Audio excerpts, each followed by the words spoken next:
Hey guys, it's Jenna. Welcome back to my channel today. You're probably wondering why I already have my base down and the beginning of the eyeshadow look about the palette we're going to be talking about today, and that's because I started doing this video without my mic on.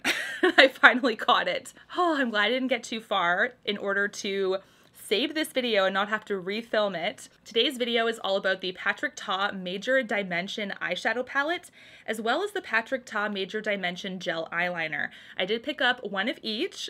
The palette is brand new to his collection, his first eyeshadow palette, and I believe this is also his first eyeliner product. I did want to talk about the palette first, and I'm going to be doing a first impressions try on. I did already start with this, so I'm going to catch you guys up a little bit. What I did first was I tried out the cream eyeshadow formulation.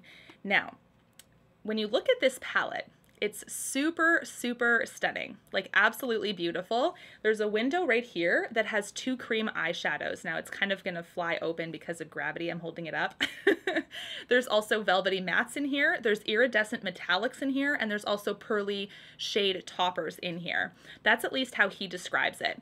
There's also a really beautiful warm tone spectrum in here. In my opinion, it's going to be very beautiful for spring and summer vibes. The purpose of this try on and first impressions video was to make sure that I would test out every single formulation basically for first impressions. So I actually went all over the lid with this first cream product.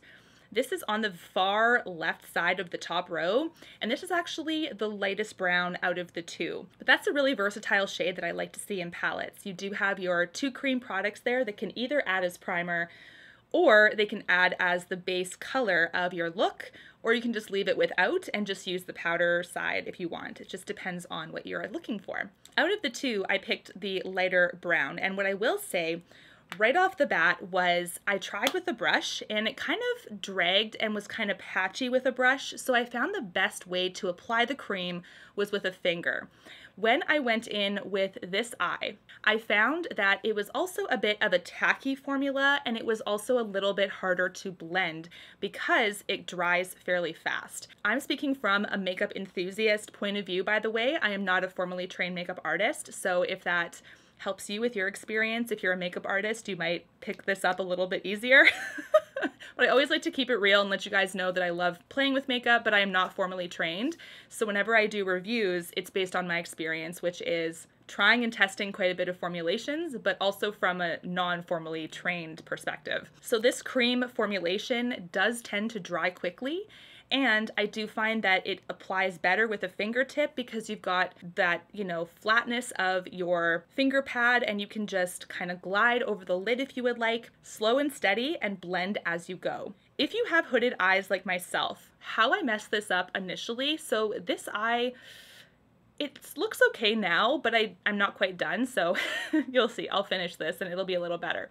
But this eye here, I kind of went a little bit too much pigment on this edge of my eye, so I actually really had to blend it in quite a bit with my finger, but also going in with a fluffy brush and a powder in order to kind of smooth out that edge. It was quite significant. It looked kind of sloppy, so that was my first mistake. This is a highly pigmented cream shadow, and because it's got that tacky base to it, it's probably meant to be layered with something else. Here we have the one cream shadow that I used. Super richly pigmented there, you can see, but it dries down very quickly. That's one swipe and it's already probably half set. Like I just kind of pulled at it again, it's already about half set. So it does take very little time to actually set for you. The other eye here, I felt like I had a little bit more control because I knew what I was expecting. So I did go slower, and when it came to that kind of troublesome corner area, I kept it quite light-handed and blended upwards instead of having to fix it. But in both situations, I did clean up the edge with my powder. This is the Charlotte Tilbury Flawless Airbrush powder. This is where I discovered my mic was off. I applied this matte here. So it's right here, it's in the shade Absolutely, and I applied it over top with my wing Goss number 18. This also is heavily pigmented. I'm going to show you guys.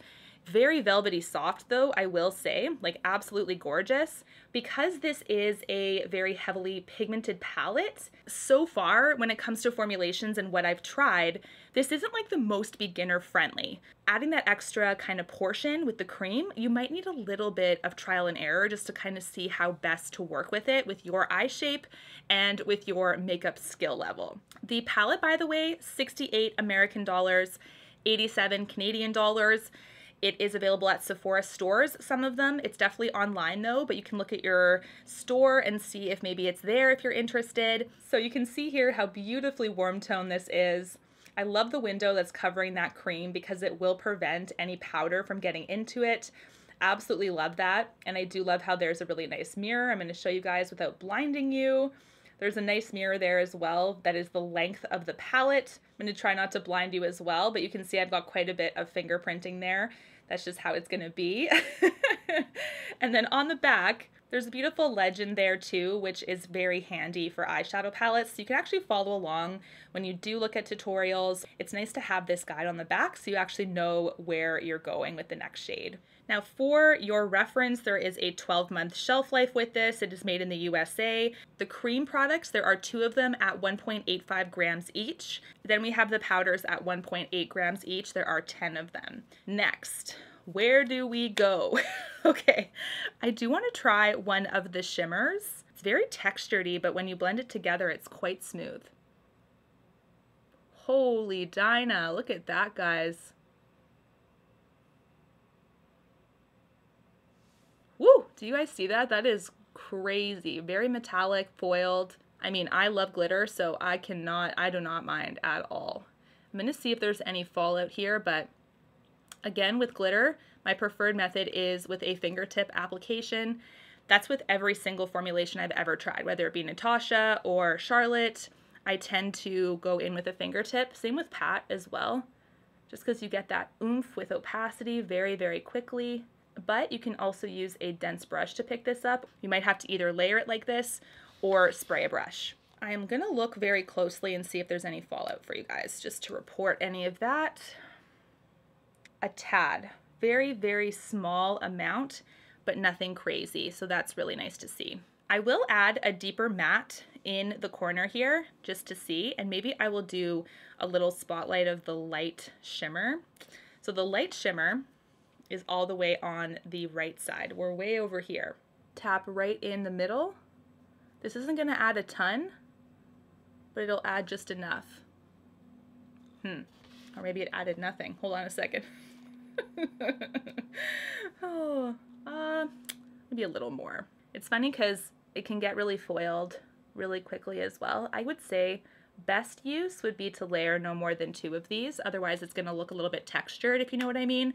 You know when you have so many foiled shadows one over the other, it almost looks like tinfoil eventually, and it sort of like accentuates anything on the skin. So just make sure you've got that sweet spot of like 1 or 2 max and leave it there. Next, I do want to add some depth with a matte. I'm going to go in with this one here on the far edge. And it's funny, I just had to change my battery too. So everything has happened technical-wise that could happen. That is all right. I'm going to try the BK Beauty 207 for this. This is actually a brush that is a little smaller and a little bit denser, and place it right here in the corner just to add a little bit of dimension.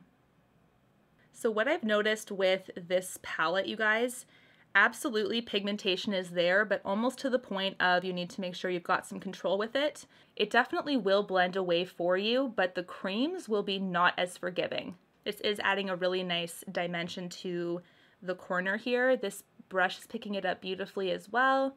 And what I do is I close my eye here and open it ever so often just to make sure that edging is okay.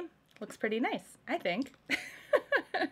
It's definitely a really beautiful palette. You just have to know these little tips to make sure that you're getting the best success with it. I'm going to try the eyeliner now. This is actually in the shade Cream, and this is one that I'm going to place just in the waterline, nothing crazy. I have a bit of a like eyelid phobia, so I'm not gonna tight line with it because, oh my gosh, whenever I see tight lining, I have to turn away. It just kind of makes me, you know? So waterline I can do. top line. No, but let's try this. My biggest thing with gel eyeliners is how much they pull or how much they drag. I'm really hoping this is going to be quite creamy, so I'm going to try it here. Oh, it's creamy. I wouldn't say it's the most creamy, but it definitely has some drag to it. So I'll show you guys the swatch here. It looks really beautiful, and I'm going to apply it to the under eye. If it kind of freaks you out, you can just fast forward this part.